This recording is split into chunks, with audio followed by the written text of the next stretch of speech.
Paolo Avellino, excited na makita ulit si Kim Chiu.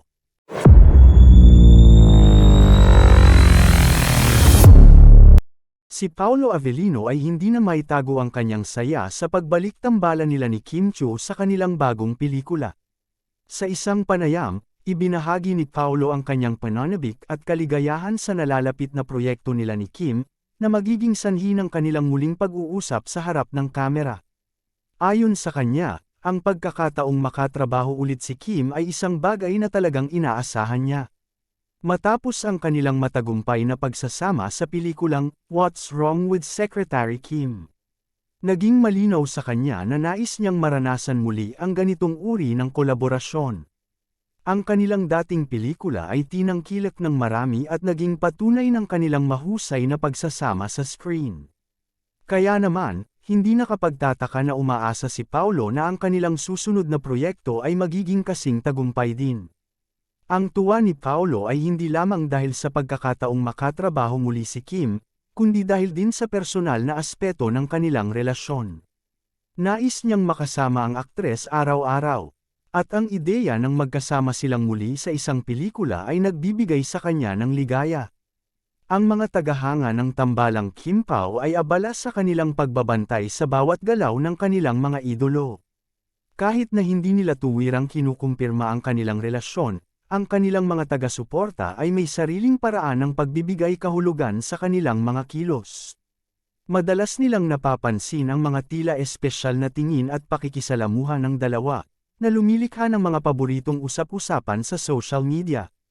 Ang kanilang sinseridad at natural na pagkakaakma sa isa't isa ay nagiging sapat na palatandaan ng kanilang tunay na pagkakaugnay.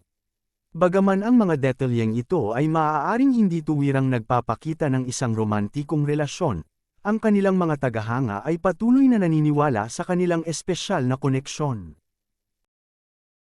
Maraming mga Kim Pao fans ang natutuwa sa bawat pagkikita at pagtutulungan ng kanilang mga idolo, umaasang ang kanilang samahan ay magiging sanhi ng higit pang magagandang bagay sa hinaharap.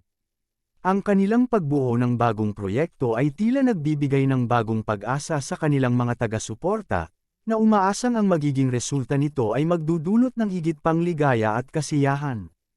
Ang pag-aasikaso ni Paolo sa proyekto at ang kanyang tunay na pagnanasa na makatrabaho si Kim ay makikita sa kanyang mga pahayag.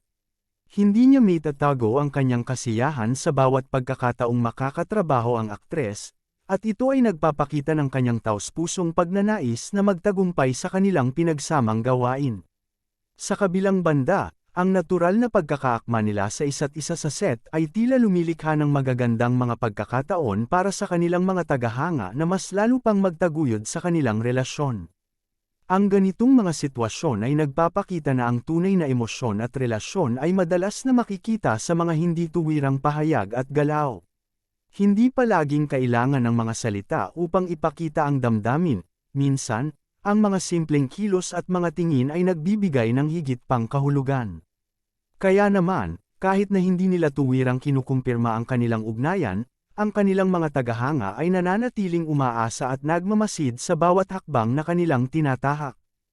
Ang kanilang pagbuo ng bagong pelikula ay isang pagkakataon na inaasahan ng lahat, at ang excitement ay patuloy na lumalago habang papalapit ang araw ng kanilang taping. Ang paghihintay para sa bagong proyekto ay puno ng pag-asa at pananabik, hindi lamang para kay Paolo at Kim kundi para sa kanilang mga tagahanga na masigasig na nag-aabang sa mga susunod na kabanata ng kanilang professional at personal na buhay.